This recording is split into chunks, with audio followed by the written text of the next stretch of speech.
To the Aftershock post-game show. I am Alex Morgan. I'm here with our esteemed co-host Jamon Moore after the San Jose Earthquakes 2-1 loss on the road against the LA Galaxy. Jamon, we saw some pensive shots of Luchi Gonzalez on the touchline in the second half. I think that might be the most anxious, frustrated that he's looked since we've seen him take over the San Jose Earthquakes team at the beginning of the season. If you're Luchi Gonzalez right now, what are you thinking? I think he's thinking what Ben Perez is saying here. Boy, do we stink tonight. No, you're kind of waiting for the Earthquakes to come out and lay a complete egg game. Like they really hadn't had one this season.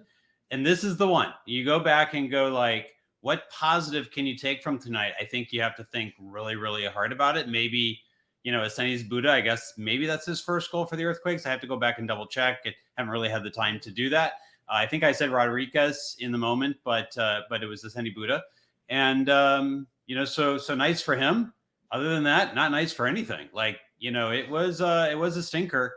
I felt that the first half kind of played the way the Galaxy play at home this season, which is lots of chances, can't finish it. What I think people didn't quite understand what I was saying is like, it was controlled. It was controlled in a way that the Earthquakes could get out without giving up a goal. Yes, Chicharito potentially could have finished, things like that. But that second half was pretty bad. What do you think, Alex? I will just pass it back and forth tonight. Give me your thoughts on this one, Alex. I'm on the same wavelength. I'm excited to be able to talk to Luchi Gonzalez. I appreciate you trying to get it inside of his head there. We're going to speak to Luchi Gonzalez and a player in the post-match press conference per usual. And thank everyone for joining. I'm with Ben as well. Ben's on fire tonight. It's going to be a banger tonight. I can feel it. I'm not sure. Like when it's just two of us, Alex, it does the show a lot of good for you and I to just go back and forth all night. But we'll see how it goes. Daniel Roberts says we should rename the show the Aftershock. Oh, come on, really? You guys go live right after we suck? Yeah, but this is the first time. This is what I'm trying to say this season. Like there's been positives in every single game. Yeah. Have a really hard time finding one tonight.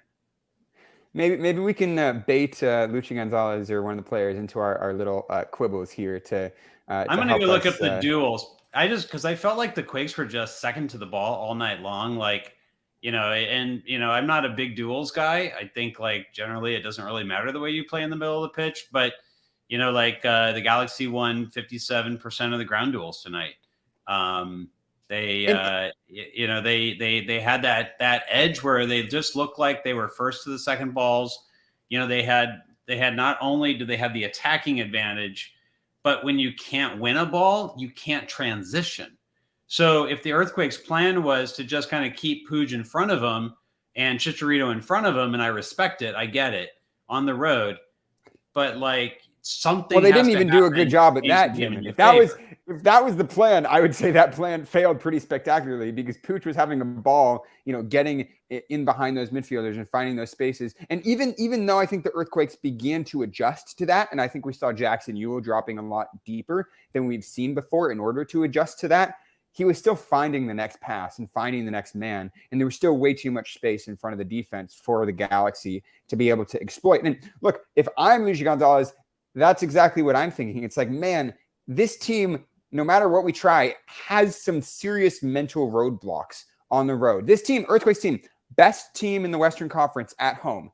They've played 6 games at home. They've won 5 of those and drawn 1. That is an incredible record. If they can keep up that record, they're into the playoffs no matter what happens on the road. But I'm worried about these road performances because if they get into the playoffs in like a 5 or 6 seed and they get a road draw, they're going to lose because every single game on the road this year, they haven't been able to pick up a win, and they're one of the worst teams in the league on the road. And it feels like even though Luchi's been trying like a series of different strategies, okay, maybe sitting deeper in some of these games, bunkering and countering, maybe pressing higher and trying to be more, and nothing's really working. And it feels like there's just a little bit of an issue with the mentality on the road. And I'm curious what you think about that. I know, Jamon, you look for every explanation you can in the statistics, in the tactics. Is there a mental issue? Is that something that we can finally pinpoint now?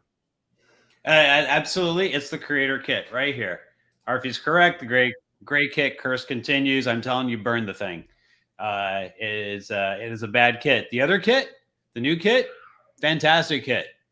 Lots of great results with that one. Great kit, creator kit. Jamon, what's with the Galaxy not playing white and the Quakes not playing in blue tonight? What is with that? What is the rules about changing kits mid-season? Are you allowed to do a little swap mid-season for a new away kit, introduce a third kit? Both teams should have just played in their regular kits tonight. The Galaxy should have played in their white. The Quakes should have played in their blue. They should always play in their white and their blue. Well, the Galaxy are clearly doing their scouting, and that's why they didn't allow that to happen, Jamon. No team is going to accommodate the Quakes if they know the creator kit curse exists. Allegedly, this is the league issue. The leagues are doing that. So yes, So you're telling me it's a why use gray? We are black and blue. Sink the Earthquakes. That's an even bigger story. Absolutely, a league conspiracy to sink the Earthquakes. The league has decided that they want the Quakes to lose on the road this season, not get a road win, and they're just going to stick them in the creator kit until they do. But here's the thing, I'm having trouble with the explanation here because look, it's clearly not the travel because Galaxy is the closest game they'll play all year on the road. It's clearly not the atmosphere because the atmosphere at the Galaxy is the least intimidating atmosphere you can possibly have in Major League Soccer. It's clearly not any of those issues that you'd normally point to that explain broadly why it's more difficult for MLS teams to win on the road than in other leagues. It's clearly not those issues. It's clearly progressed beyond those standard fare issues to the point where it's got to be some mental block. Am I right? I think at this point they probably are a little bit in their own heads with the away games. They struggled last year getting that road win. It didn't come until the second half of the season. They only had one win on the road last year. They're a far cry from the Almeida days when they couldn't win at home and could only win on the road. And it's flip-flopped. And again, so long as you continue to win at home, it's fine. You will be in the playoffs. You will be mid-table. You will make it. If you get like they have, they've drawn maybe half their games on the road this year or something like that. At least 2 or 3 and such. But Quakes love to be David and Goliath and choose when they become Goliath. No, it's absolutely true. Now, I do think tonight that I think the Quakes got a little too cute with the game plan. For me, the game plan was to try to be able to sit back, control things in front of them, not let the Galaxy get on the run. You saw tonight when the Galaxy had open field, you saw how dangerous they can be when they get those numbers going forward. But that didn't happen until after the 55th minute.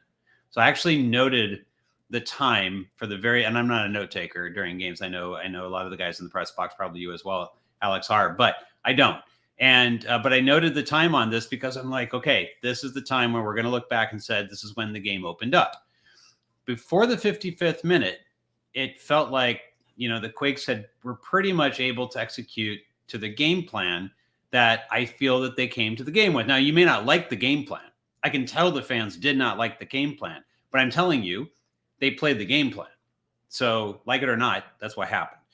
The 55th minute, when the Galaxy started to get out on the run, is when the game plan started to fall apart because it's very difficult to play the type of game that the Quakes were playing for that first half and then all of a sudden flip the switch and be able to turn it on. And I think that's why they subbed on 3 players all at once to try to change something in the game, because the starters that you tend to count on, the Jackson Mules, the Jamiro Monteros, those guys, even Paul Marie, those guys tonight were not like on. They weren't sharp.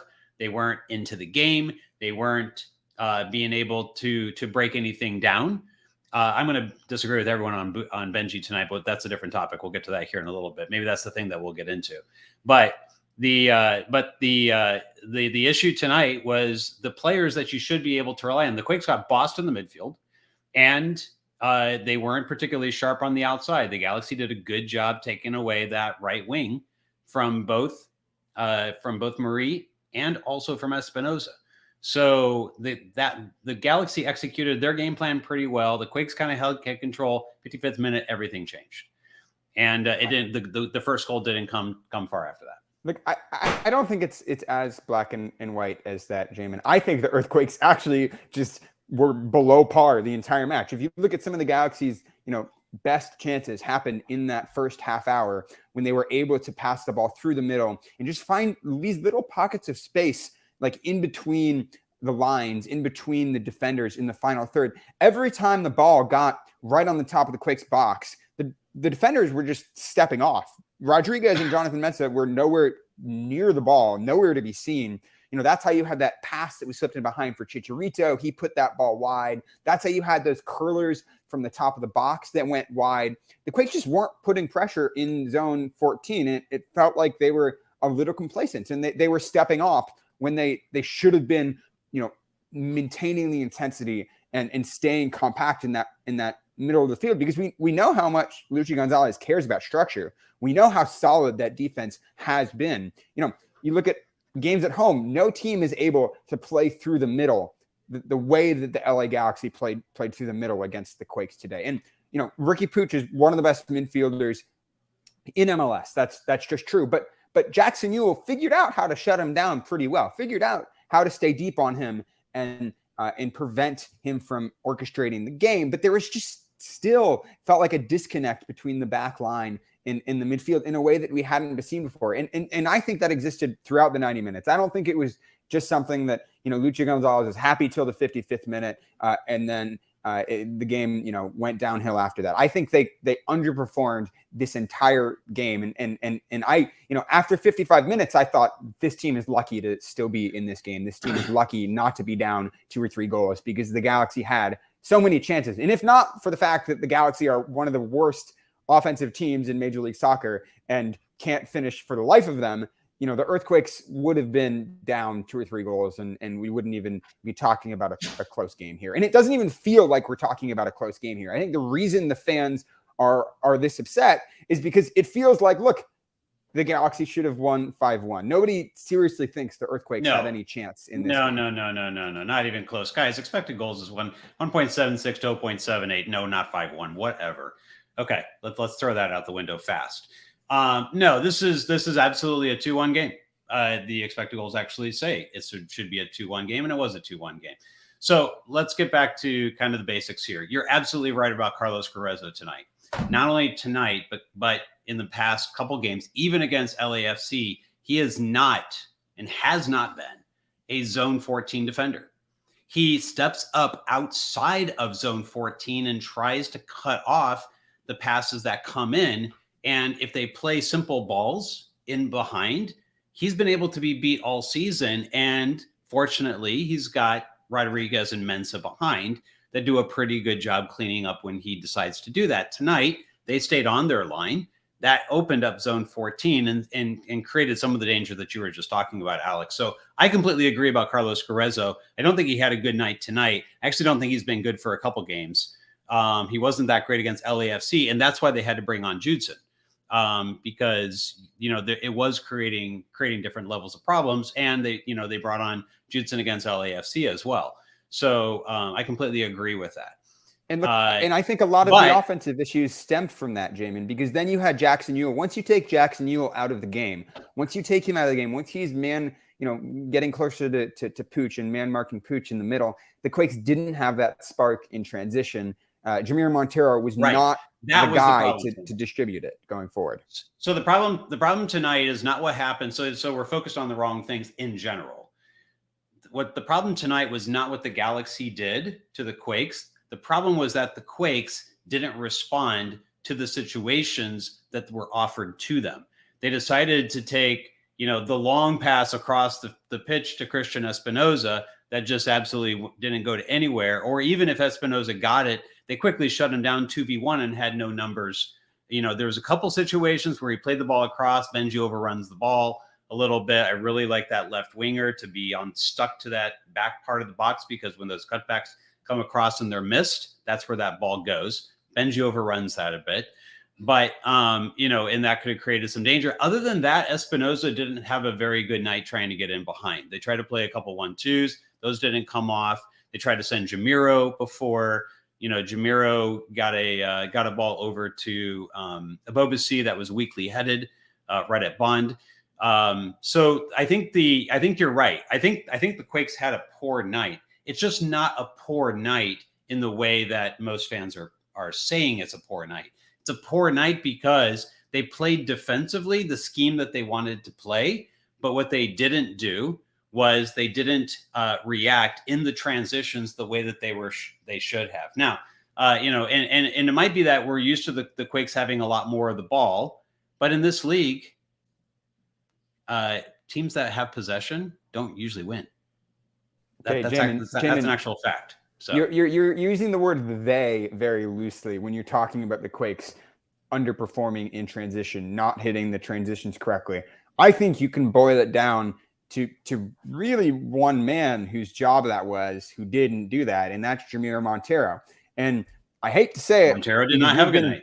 Big Jamiro Montero fans on this show in the past. I think last season he was by far the best player on the team, but that's a question we're going to return everyone, to thanks for going joining to us. The press conference right now. Just a quick heads up, we are sensitive a little bit on time due to some airplane regulations, so we're going to try to take a maximum of 3-4 questions. So let's begin with the question from Alex Morgan. Hi, Luchi. Thanks for joining us tonight. It's good to speak to you. Another away game where you guys weren't able to get a result. How are you processing this one in the context of the way this team has performed on the road? And especially tonight, it felt like the transitions going forward weren't quick enough and weren't dangerous enough. What were your thoughts on that? Yeah, I think our performance was not good. We know we can play better than that. Like you said, I mean, our quality in the attacking third, I thought we had more giveaways than we're used to. We're a team that's usually very dangerous, creating more XG than a game like this. And it comes down to connections and creation, quality and volume, putting balls in the box, running in the box. And we didn't do that well enough tonight. Credit to Galaxy to defend well and to strip us and intercept passes that we didn't connect. And then now we're running the other way and defensively in transition. So it was a frustrating game for all of us, and we're not happy with our performance. Still, even though we didn't perform well, it's still 1-0, over 35 minutes. And then you have about 30 minutes, 1-0, and then it's 1-0 to the 90th minute. And I think we have to do better in terms of, even if we're not performing well, the game is not to our standard and our quality is not there, we can still tie this game. We can still get a result with the balls in the box, with aggressiveness, winning second balls and getting pressure on the ball. So in all those phases, credit to Galaxy. I'm sorry to our fans that we couldn't perform better to get a better result. We did there at the end. We threw everything in the box to score, but it was too late. So we have to do better. We want to perform better and even learn that if the performance is not there, can we still find ways to win, to tie or win these type of games with quality in the last third and balls in the box. So we're gonna have to do better than this. Next up, Jamon Moore. Unmuted. Hey, Luchi, I feel like this is the first time, I felt this way all season. Usually you guys are the first to the balls. You're winning the duels battles. Tonight, the edge to the Galaxy. It just felt like they were first to the second balls all night. When you had the opportunity to potentially break, the passes were errant, picked off. You got pinned into your own end for much of the first half. It was hard to tell how much of that might have been the game plan to let them have the ball in transition and just never came off. And how much of that was because, the Galaxy were effective in taking your opportunities away from you. What was the game plan you were attempting to execute tonight? What didn't come off from that, from your perspective? Thank you. I mean, the first Muted. 15 minutes, we were the more dangerous team, right? We put more balls in the box. We were pretty dangerous in offensive transition. We won the ball in good spots with the defensive mid block and then attacked them. But the quality, usually we connect passes. We win that combo, 2 versus 1, 3 versus 2 to get into the zone that we get crosses, and we just didn't do that to the standard. And then I saw, you know, Galaxy in the 20th, 25th minute started to get on the ball more. And I thought they were better than us in the midfield, and then they did put us in low block situations, but I never felt like they had clear open chances, you know. And then they get a goal in a set piece in the second half where, you know, yeah, they did commit more numbers forward. They did put us in a low block, but that's part of the game. We know that's something we have to grind through and find a way through. And look, possession wise, we still completed almost 450 passes, 500 passes in a game in this place where it's not easy to play. But did we have enough quality of it? Did we have enough connection? And did we make them run enough? Like, I think we weren't patient enough. I thought we could be more patient and make them kind of get into their mid and low blocks. And we didn't do that often enough. And we had all the capability to do that. Next question, Dylan Butler. Dylan, do you have a question? Yeah, Luchi. Big picture wise, look, it's never good to lose a derby match, right? But the way that you guys have started, obviously there's disappointment in the moment, but overall, I mean, I'd imagine, you know, the way that you guys have played tonight, maybe notwithstanding, you know, you've got positives obviously coming out of match 13. Look, it's a good lesson. We have a lot of faith in ourselves, in this group, against anybody. I know away we haven't got the points we would like, but we've competed very well. I would say this is one of our, you know, lower performances away in terms of XG. We usually are much more dangerous, have a lot more quality in the attack, and we just didn't get to show that tonight. And I'll give Galaxy the credit. I thought their midfield was very good, and they scored on a set piece that triggered, you know, helped them win the game. So complete confidence and faith in our group and how we're working. It's a tough lesson, and I know it's going to help us get better. All right, like I mentioned at the beginning, we do have to cut this press conference short. We'll be taking audio recordings from forward with Sandy Buddha, who scored today's his first MLS goal. So please stay tuned for that. And other than that, we'll catch you on for the next press conference. Thank you, everyone. Take care. Good night.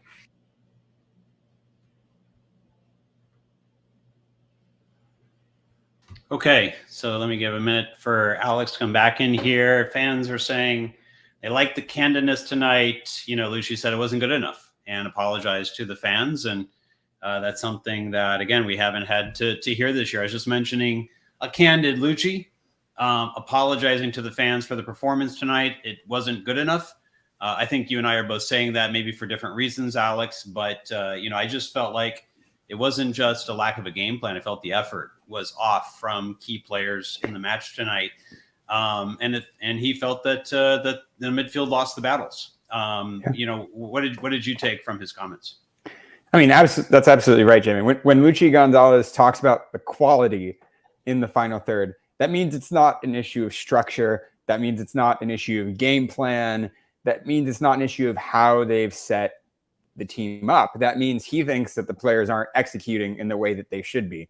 And I think he's right. I think he's absolutely right that the players were too impatient going forward, that they were constantly looking for that long ball, but not willing to connect, to slow it down, to possess, and to find those combinations that make them so good. I mean, they had maybe one or two of them down the right-hand side in the first half where you had Paul Marie and Christian Espinosa combining. And when they did that, they're dangerous. Paul Marie, I think, was actually quite good tonight. I think if there's one player who had a solid performance tonight, it was Paul Marie, who was one of the only players who looked decent when he got forward and didn't, you know, allow tons of space in front of him at the back.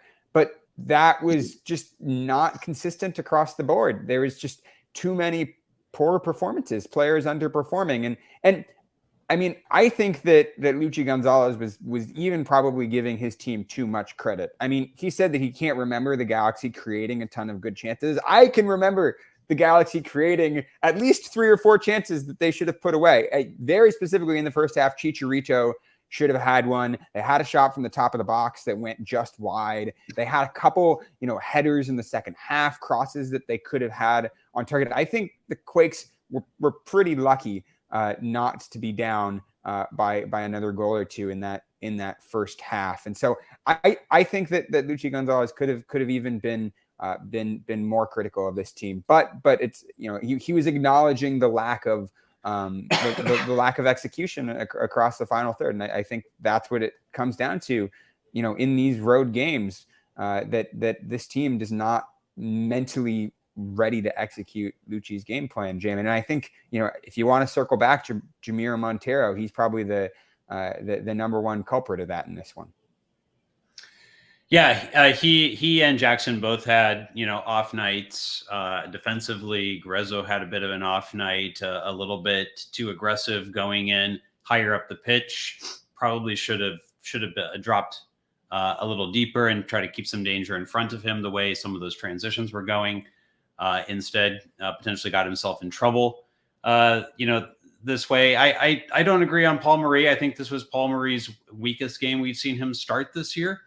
I don't think he had a very good night. I thought the Galaxy did a really good job preventing him or Espinoza from really getting much of anything going on the right side. And I think there were situations where he got caught out just a bit, and they needed Mensah to come over to be able to snuff out the danger because Paul Marie was up a bit too high, which creates its own set of problems. As soon as Mensah has to be that guy to cover the outside, to cover the winger.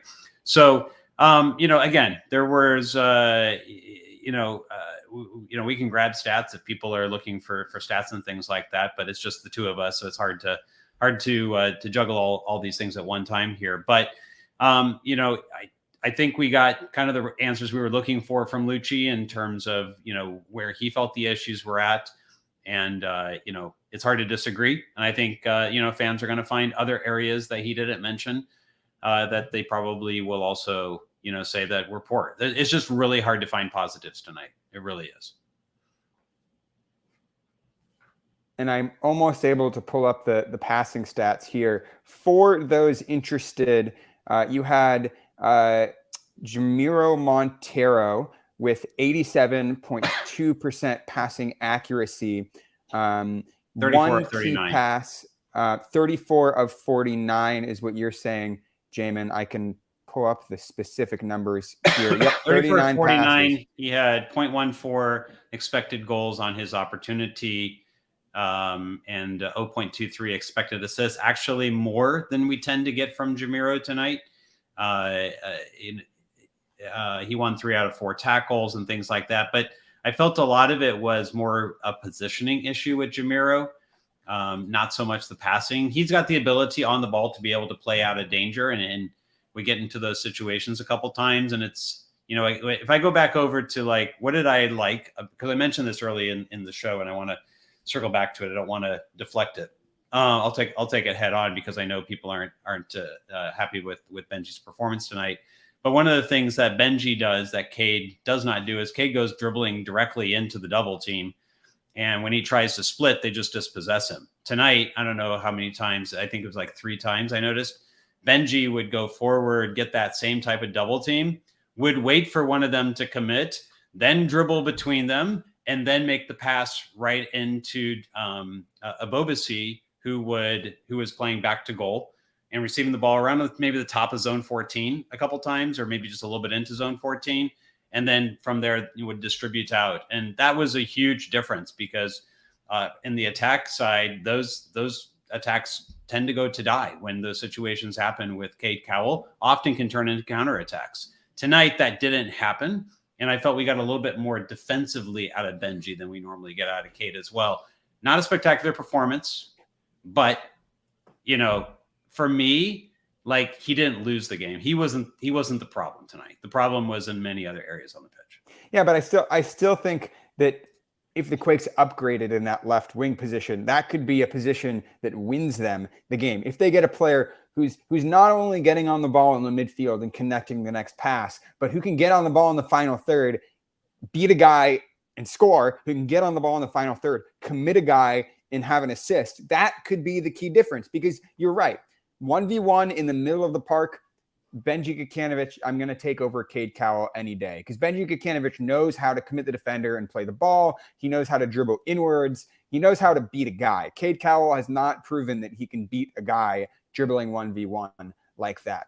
But I don't think that Benji Kikanovic was pressing that hard in the final third. I don't think that his defensive contribution today, that his transition contribution was worthwhile. But he wasn't tight to his man. He was not, even at that lower line of confrontation, he was not tight. He was not winning those turnovers. He was barely existing in the defensive phase of the ball and not really existing in transition. He relied too much, I think, on other players, Jamiro Montero, Carlos Grezzo, winning the ball for him. And he was just kind of staying out wide. He was not being the guy to make those transitions and push the team higher up the field. But that was both sides of the pitch. So you're trying to put him under a microscope. You're trying to put him under a microscope because there's a microscope on that position right now.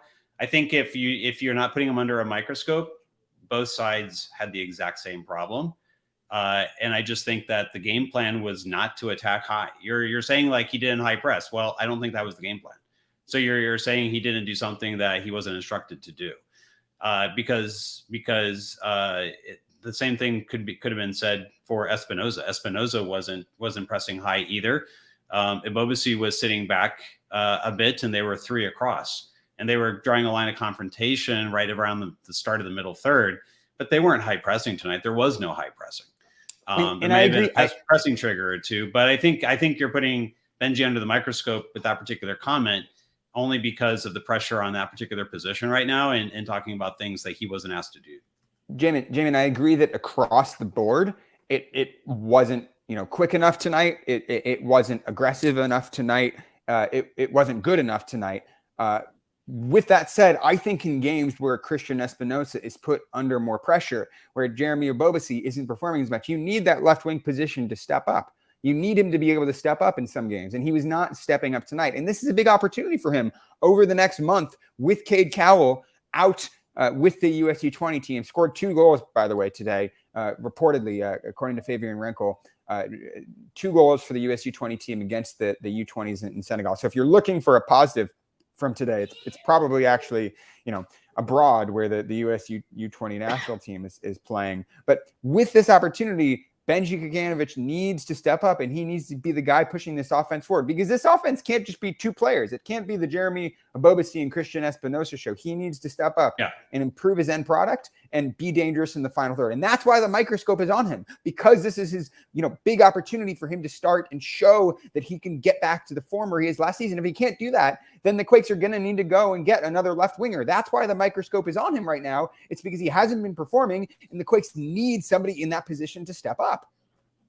I agree they need someone in that position to step up. Tonight is a hard time to make the case for that, because there really wasn't that many touches. They didn't really go to that side very often. They didn't really put him in a position to be able to create. And the couple times that he had that opportunity, he was dangerous around the box. He drew 4 fouls tonight, a couple of those around the box that created opportunities, and the Quakes just wasted those opportunities. And he was, dribbling through those double teams and getting the ball in the transition. He was the only player who was actually pushing it in the transition, other than a couple times Espinoza did. So, I don't think tonight was Benji's fault at all. I think you're seeing the result of a team performance failure here, not really an individual failure on his particular part. Look, Benji Kikanovic has had enough stinkers this season. If you're looking for a stinker, completely agree with that. This was not that stinker. This was not that stinker. That's all I'm saying. I still think we could see more from him. It's just interesting from the chat, because people think it's a stinker tonight. I'm like, I think you're focused on the wrong thing. Well, I think people are fed up, and that's why. If you're looking for a stinker, I think it's probably more towards Jamiro Montero in his position. And I know in the Slack chat, Jamon, there have been some questions about if the Quakes need to get another 10 in the summer transfer window. I know we've already been looking at that left wing position as a potential spot where the team could upgrade. Is that number 10 position somewhere where they need to look now? Is Nico Shakiris enough? It's a great question. I wish we knew the answer. I wish we'd seen more of Nico, but because we haven't, for me at least, I would want to see more of Nico Shakiris right now than I would see someone else taking that time away from Nico Shakiris. I think he should be the first sub on the field if he's healthy, and obviously he's going to miss some time for the U20 World Cup. He did get called in. Cade went. Nico stayed behind, and I think the plan was to get him some minutes tonight, and he probably was not going to get minutes, tonight in the or today at least in the game that the scrimmage that they had. So I think it was probably done based upon an agreement with the U20 team that and Mikey Vargas, their head coach, to say like, hey, we want to play him tonight. We'll actually get him some minutes. We'll that'll get him some tune-up. And I think there was just an agreement to do that. Now he's going to be gone at least until the U20 World Cup completes, and hopefully he's going to get some playing time and be able to get some reps and be able to come back and bring some of that confidence. But what I think you're seeing, right, is when you lose, you're going to lose Cade and you're going to lose Nico.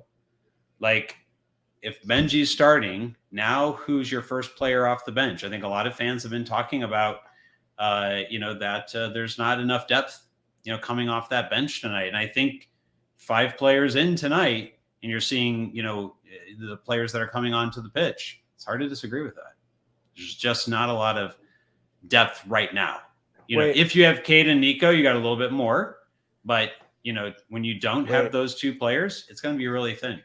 I think this is a big moment. I don't think people might be appreciating how big a moment this is in the grand narrative arc of the Aftershock show. Because for the last 3 or 4 seasons, have always been highlighting the importance of having a strong summer transfer window, of being proactive about looking in the transfer market for those upgrades in the summer. Jamon, I don't think you've appreciated as much the value of summer signings that they can bring. Are you acknowledging here that the Quakes need to be ready to sign another attacking piece, another strong attacking piece when the transfer market opens immediately July 5th to have that signing in place? Do you think that that's critical to San Jose's success this season? Well, what you're seeing is a Jamon who did not believe at all in Almeida and felt he was just going to waste whatever signing it was going to be. So there's that. So let's set that on the side. Last year, they weren't going to turn around the season, and I didn't want to see a bunch of money wasted to bring in a piece that was going to be part-time under Alex Cabello and might not even fit under Luchi Gonzalez. Now that you've got Luchi Gonzalez, now that you've got a team solidly in the playoff race, you got a team that is capable of challenging the best team in the Western Conference on a given day. We've seen it. Now there does need to be some investment, but I still say that you've got a little bit more on the left wing than you've got at the 10 as of right now. I am not a big Montero believer other than his defensive work rate. I don't believe in his attacking ability. I think it is holding the team back and forcing Christian Espinoza to have to step up more often than he should. I think you have to play Cade. I think you have to play Benji. If you're going to move those players to Europe, they have to play. Montero doesn't have to play. You can replace Montero tomorrow, and you know what? Who cares? Who cares? You can move him probably to another team in MLS who'd love to have a high work rate guy like Montero, and you get some good trade value for him. But so I kind of more agree with Colin. That's where I would like to see the investment come in. I think is in that. At the same time, I do want to see more Nico Shakiris. So do I want another player in Nico Shakiris' way? Not really. Would I be fine if it meant that Montero was moving on to somewhere else and you got a replacement for Montero and Nico at least got to keep his current spot? That I would be fine with. I think that Montero is maybe still more important than this team than we're giving him credit. I mean, Jesus just says you need both of them. Great player. You just need a 10 and had about 9. So I think the 10 position is where you need. I'm trying to prioritize some depth. I think it's where you need some depth. I think it's where you need another guy at Jamir Montero's level.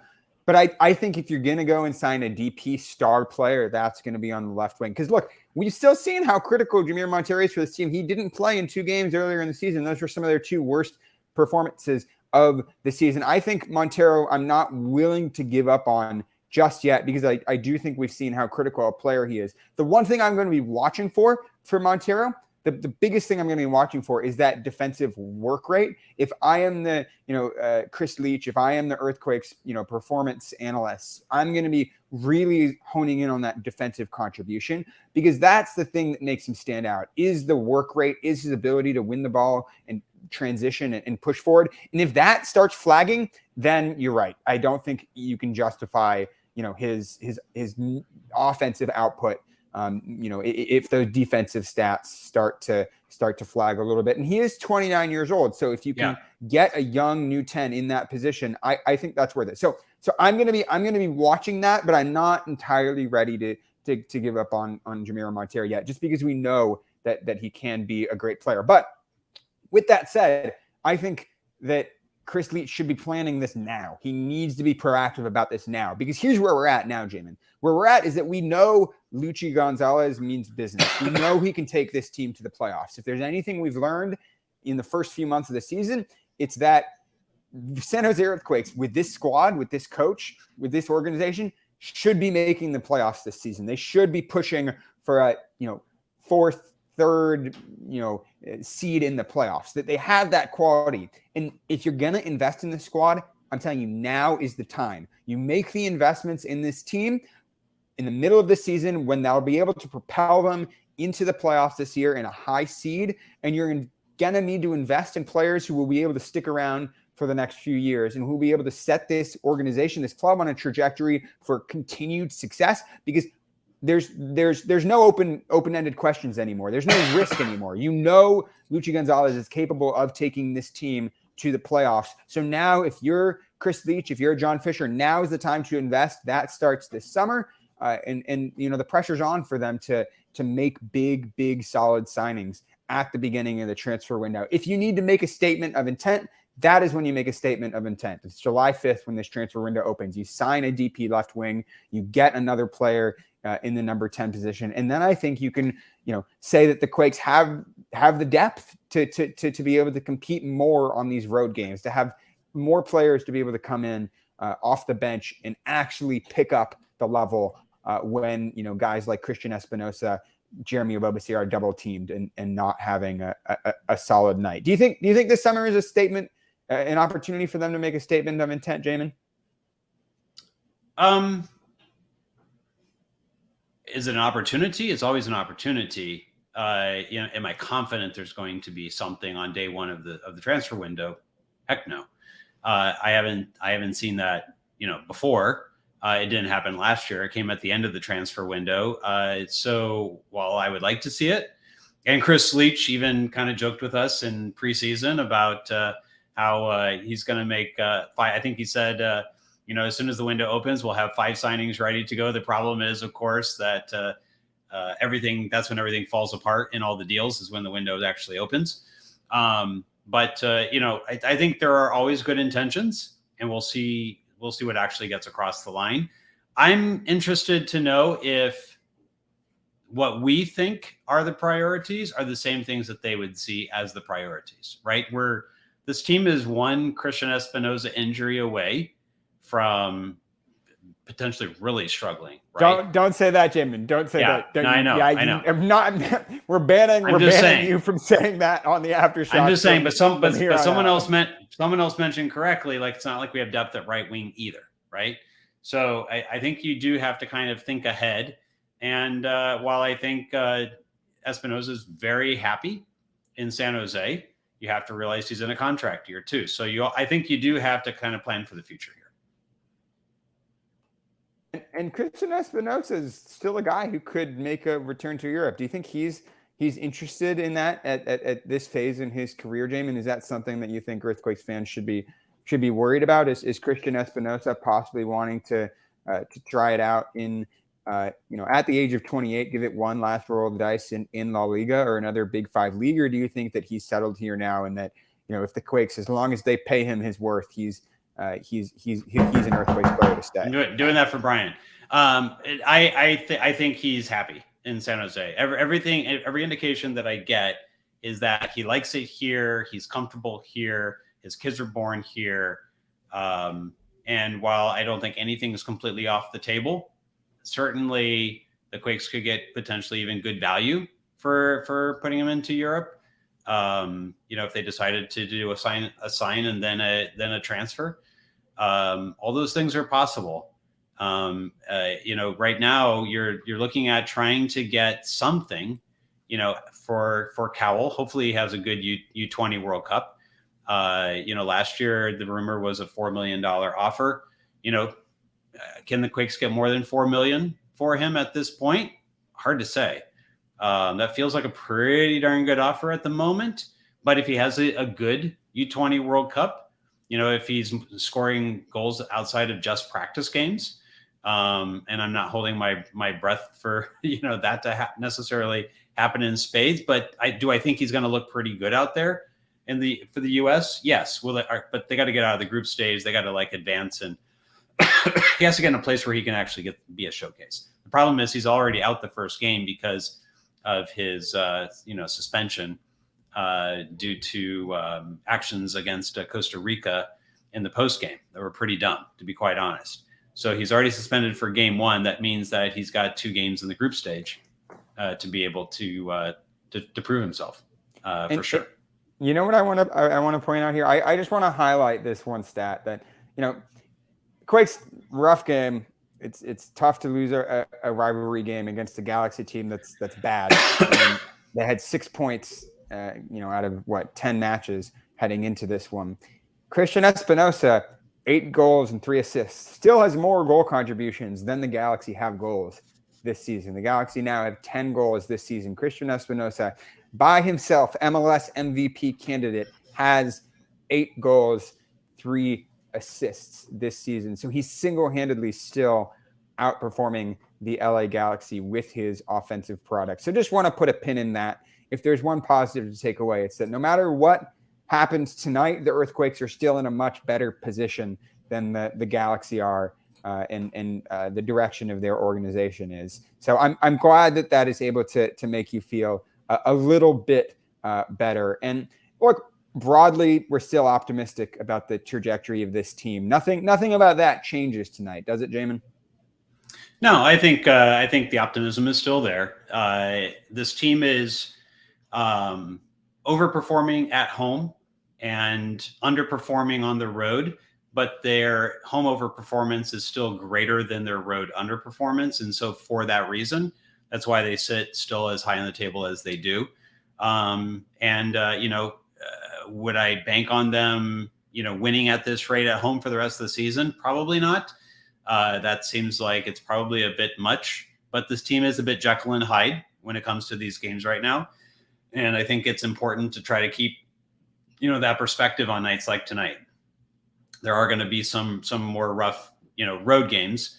And so long as they're continuing to play well at home, overall, it bodes well, for their ability to get solidly into a playoff position and not have that come down to decision day. And I think that would be a step forward for this team. I think the team has very high hopes, though. I don't think that they're satisfied with just squeaking into the playoffs. From my conversations with people in the front office, they have higher expectations than that. So, if those expectations are going to come to fruition, I think it is going to involve probably an investment or two in the transfer window. And I think it's also going to come down to not just winning at home, but also winning at least, I would say, 3 or 4 games on the road. Jamie, you know what I think this team's missing? What's that? Mentality. I think they need more superstition. We don't have a purple sweater. That is we don't have any superstition this season. And as I've given you the superstition. Fan, it's the creator kit.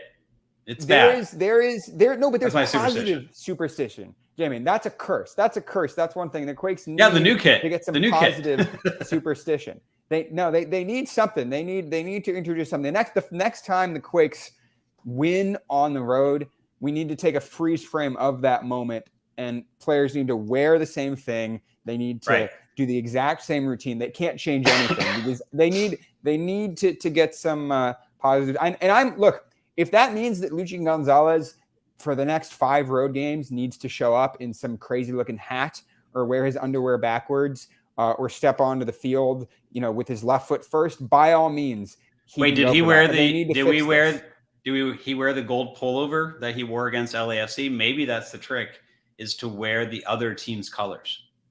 Because by wearing gold against LAFC, he owned LAFC. So tonight, should he have worn navy blue and yellow, or does he have to wear that hideous green that they've got for their secondary kit right now?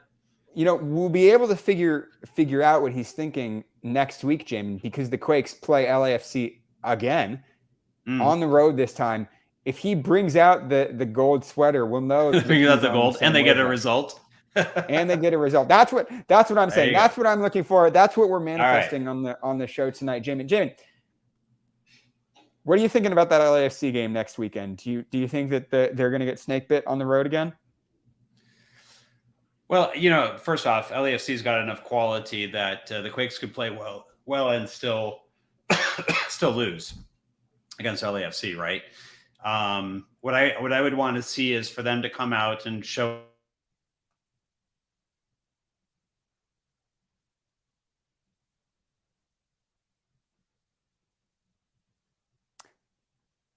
I'm not sure if I am frozen here or if Jamon is frozen here.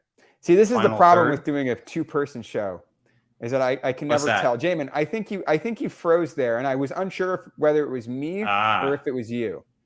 No, I'm having troubles for sure tonight. I actually don't. It's not working in front of me right now. So you're actually over here instead of over here. So I'm looking at just another monitor, but I can't bring you up right now. Are you hearing me okay? Well, we can hear you now. We can hear you now. Okay. Yeah. So for me, it's more about how they play against LAFC, because there's a good chance you can play well against LAFC at LAFC and still come out on the losing side. If they play again like tonight, they're going to get waxed by LAFC, right? And I think Luchi knows that. I think he would agree with that. So what's important is that, they bring the kind of energy that they bring to some of those home games. They win their 50-50s. They get those a lot of chances in the final third. They're creative in the attack, and they give them what they take whatever LAFC will give them, and then you put your chips on the table and hope for the best. It's going to take a higher effort than what we got out of the Quakes tonight.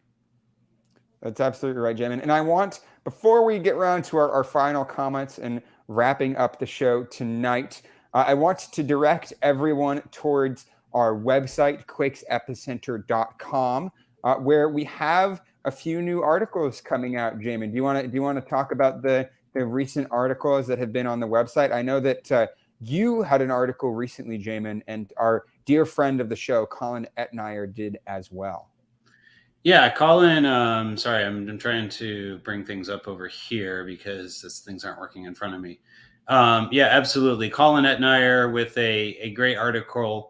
Earlier this week that came out. I think it was on Monday or so. We have now made that article available for everyone. So check that out. If you're not a patron, you can now access that article from Colin. It was retweeted today. It's kind of a mid-season, data check-in. Where does this team sit right now? What players are stepping up? What players do we need to see more out of? And guess who we need to see more out of? Alex, Jamiro Montero is one of those called out as someone that we need to see more out of, particularly in the attack. So that's a good article. More recently, I wrote about, why I think this team is worth investing in and being excited for. And a lot of that has to do with the character of the team. I think, this is a very high character team. I think they've done a good job in bringing in high character individuals overall. It's really kind of changing the internal dynamic. I can tell you from my interactions with everyone around the club last week are extremely positive. They're very excited about the direction everything's going, and they feel like they've turned a corner. And they hope to see that momentum continue. And they, like I mentioned, they have high expectations, to be able to make the playoffs and even, be higher up the table, hopefully even get a home playoff game. So, there's a lot going on, and I think it's a good opportunity. Not only that, I am working toward, not quite there yet, but working toward an update article of my own in terms of the probabilities, for different places in the table for the remainder of the season based upon the results that we're seeing so far from this team, the schedule that they have left, the quality of the teams that they have left in the schedule. So you can look forward to that. And, also we've put out a lot of interviews. I had my interview with Jared Shaw-Lee. If you haven't seen that, for sure, check that out. He's going to give you a lot of good information in terms of the training facility progress, and why did they go back to Levi's Stadium, what the kind of business outlook is looking like right now, already looking towards some new investments in the next couple seasons, and will there be a Wando statue? So that's a really good conversation, and as well as my conversation with Sean Steffen about the LA Galaxy and why they struggled so far, and very clearly they found something that worked better for them tonight. But Sean gets into some of those details if you're interested in the whole supporter situation and the Chris Klein out and things like that. He gives a good bit of background on that in case you want to stay up to speed with all that. So yeah, lots going on the website, outside of just this post game show. So be sure to check it all out. And Jamon, if you want the playoff stats, I don't want to steal your thunder, but after this game, 86.6% chance for making the playoffs for the San Jose Earthquakes, according to Sports Club Stats. Where do they have them? They have them coming in third or fourth, most likely, in the Western Conference. 538 has some slightly lower 73% odds to make the playoffs. So odds on. Yeah, the thing that I'm not sure about. Yeah, the thing I'm not sure about on that is, are they factoring in the 8-9 game into that calculation, or are they just taking like the top 8, or exactly how 538 is calculating that, if they've updated their logic based upon the new playoff format? So not too sure about all that, but that feels about right to me. So we're going to do our own calculations, and we'll certainly see how they turn out. Yes, and absolutely fantastic interview with President Jared Shaw-Lee last week. I highly recommend everyone checks that out on the YouTube. You did a great job, Jamon. So kudos on that one. Also want to direct everyone to the Patreon, because the Patreon is how we were able to get Jamon down to that game at Levi's Stadium. It's how we make all of this happen week in, week out here on the Aftershock. You can subscribe for $2 a month. You get early access to all those articles. You get early access to the article that Jamon will publish coming soon. And for $5 a month, you can join the Patron Slack, where you get all of our spiciest, hottest takes live in real time throughout the game. You get to hear a little bit more from some of our favorite contributors. Asher Cohn likes to watch along the games in there. Shout out to Asher. As always, you get some more Colin and Nair appearances every now and then if you're lucky. So I want to thank our wonderful community. I think we have upwards of 100 folks in the Patron Slack now who are a part of that community. I enjoyed a lot more than Twitter. It's a lot more community than I find on Twitter. So thank you for all of our wonderful patrons. I know Ben is saying here, get the $5 subscription or you'll regret it forever, no cap. So we appreciate all of I'm glad you said that, because I read that as no hat, and I'm like, yeah, I know I don't wear a hat, but we'll get you a Quakes Epicenter. I know, no cap. I got teenagers. Aftershock okay. Branded hat. Don't worry, Jamon. We'll get you something to cover up there. Also want to give a special shout out on today for all of the mothers in the Earthquakes community. We love you. We appreciate you. Not sure why you're on our show tonight if you're a mother, but thank you for being here anyway. Yes, we're sending all our love out to everyone for Mother's Day. And so, Jamon, I'm going to bring it back around to you. If you want to say something nice about all the mothers in your life and maybe distract us from the result that happened tonight. Yeah, so no, I mean, the greatest people on Earth, on the planet, are mothers. And so we greatly appreciate them. I'm fortunate that to still have mine. And I know that I'm fortunate, and not everybody does. So if you have yours, be sure to show them a lot of love. I apologize for my voice. Definitely battling a cold right now.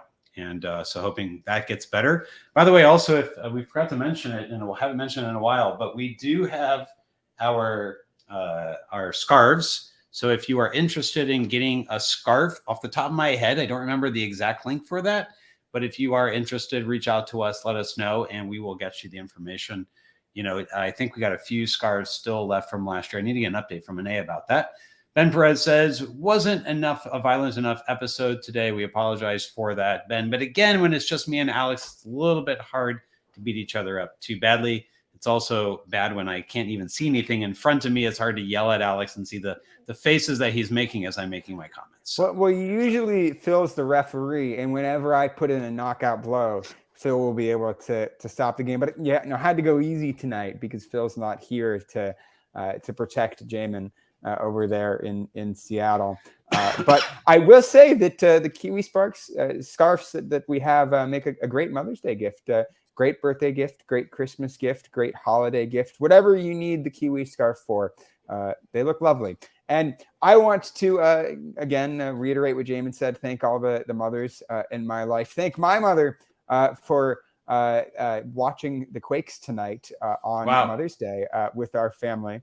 And watching they should have done better for your mom, Alex. They should have done better for her. They should have done better. My mom deserves better than that. So sending all our love to all the mothers, and hoping for a better result next week against LAFC. This was not a good Galaxy team that they played tonight, Jamon. This was a Galaxy team that was at the bottom of the table, that they should have been beating, that they expected to beat. And you can talk about individual performances, Jameer Montero. You can talk about the back line really letting them down today, not stepping up to the ball in the middle the way that they needed to. Obviously Jonathan Mensah is giving away that last minute mistake that's uncharacteristic of him back there. But with that said, it's really across the board, the mentality that needs to be fixed on the road. And that's kind of where we're left after this one. And so, again, the Quakes are going to be on the road again against LAFC next week, back at home for a game against Dallas. But then you have another 2 road games against Seattle and Colorado. So they're going to need to figure this out if they want to stay up towards the upper half of that table. So with that said, I want to thank everyone for joining us tonight, and appreciate you spending your Sunday evenings with us. And we will see you again next week. Take care.